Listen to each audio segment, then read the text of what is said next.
Welcome to the Lunarium. It's Pride Month, everybody! Okay, yeah, I know, June is almost over, but that doesn't mean that it's too late to celebrate.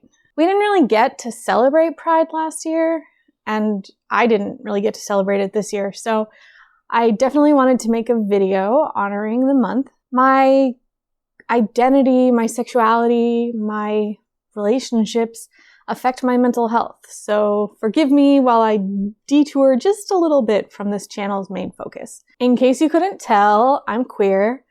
I identify as a lesbian, and I also fall somewhere on the asexual spectrum. I'm really closer to demisexual, which, in case you don't know, basically means that you experience attraction only to people who you have pre-existing relationships with. I really like the term queer because it encompasses not just sexuality, but also gender. Queer is just such an easier term. It just encompasses everything. However, I do know that there are members of our community who still feel like that's a slur and don't like that word being applied to them. It took me a really long time to even register that I was gay.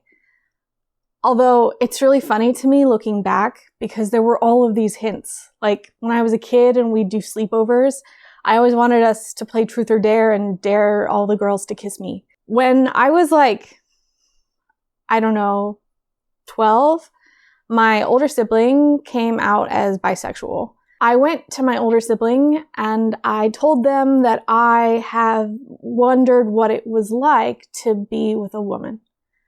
And they freaked out at me. They said, "How dare you? Don't ever say anything like that again.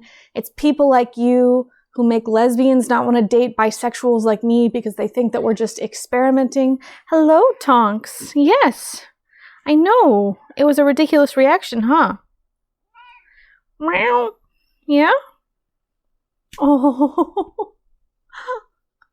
She's only this sweet when I'm trying to do something. Otherwise, she doesn't even want anything to do with me. But the second I'm doing something important, then she's all over me. I had gone to them kind of, sort of, like coming out a bit, and they kicked me back into the closet. It just I felt so terrible, like I had done something so wrong, and I just smushed that part of myself down. So I didn't even register that I had feelings for women for years. Despite the fact that I thought that I was straight, my queerness kind of leaked out of me.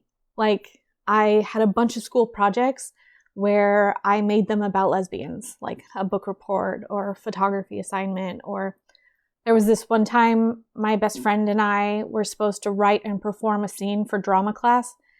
And so it was my idea that we'd write a scene about one friend being in love with the other. Because, I was in love with her. Super subtle. But I didn't even know at the time. That's what's funny, is I really just it went, I had suppressed it that much. I went on to date men. I found it unsatisfying, but I didn't really think it was because of men. I thought it was because of the particular men. And it wasn't until my partner came out to me as trans. So overnight, I went from having a boyfriend to having a girlfriend. And that made me question my sexuality. And I know now that who you're with doesn't determine your sexuality. But at the time, it was oh, I have a girlfriend and I'm okay with that. I can't be straight then, right? So what am I? For a while, I thought I might be bi or pan, meaning attracted to all genders. It was my ex-girlfriend coming out that really paved the way for me to come out to myself, that let me open that closet again, where I had shoved all my feelings for women down. And I just allowed myself to feel it again. I don't know. It sounds so silly, but that's what it took. And so then I needed to tell my family. I was so scared to tell my sister because, we do things like change in front of each other. And I thought she might be uncomfortable with me then. And I was afraid to tell my dad because I didn't know how he'd react. even though he didn't have a problem with my older sibling being queer, I still was afraid that he would see me differently or have a problem with it. I remember coming out to my sister as we were talking about, we had just gone to see the Postal Service in concert, a reunion tour. It was amazing. And we were talking about Jenny Lewis? Oh no, I don't remember her name. My sister said, I have a girl crush on her. And I said, speaking of which, I have crushes on women. And of course, my sister had no problem with this, and I was silly for being afraid. Next, I came out to my dad, and I was so nervous. I remember we were driving in the car, going somewhere, and I said, Dad, I need to tell you something. And I had this knot in my stomach, and I was so dreading what was about to happen, and I said, I'm bisexual. And he said, okay. And that was that. And it was so anticlimactic. Obviously, an anticlimactic response is way better than a negative response. And I'm really lucky that my family accepts me and supports me. I don't mean to diminish that. It was kind of disappointing. I wanted like a little more of a reaction, you know? I feel really lucky to live in the time that I do. I feel really lucky to live now when queerness is more accepted than it ever has been before. We're so lucky. And I think it's really easy to forget to appreciate all of the strides in social acceptance and rights that our community has made over the last, only a decade. So much progress has been made since Stonewall, since the very first Pride March.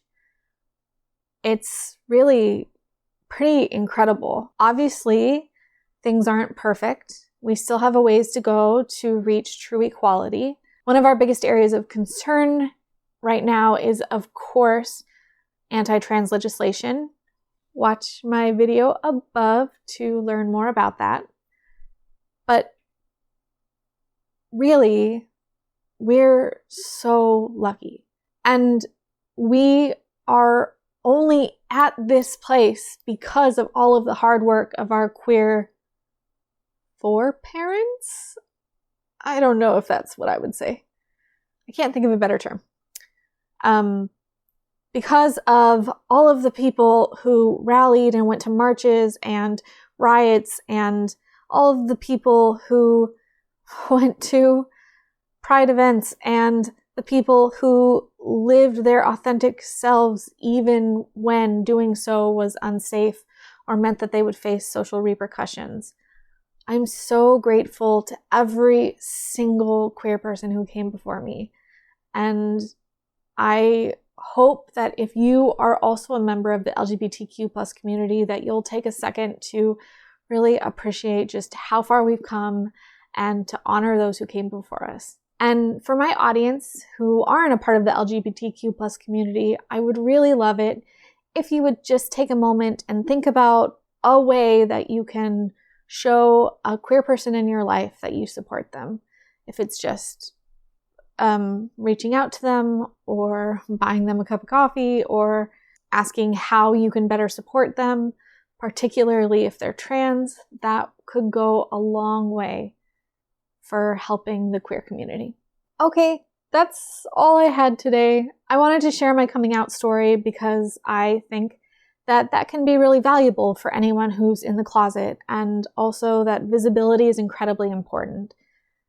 If there had been more people who were openly out when I was a kid, it wouldn't have seemed so strange to me, the idea that I could be gay. I also think it's important that people hear that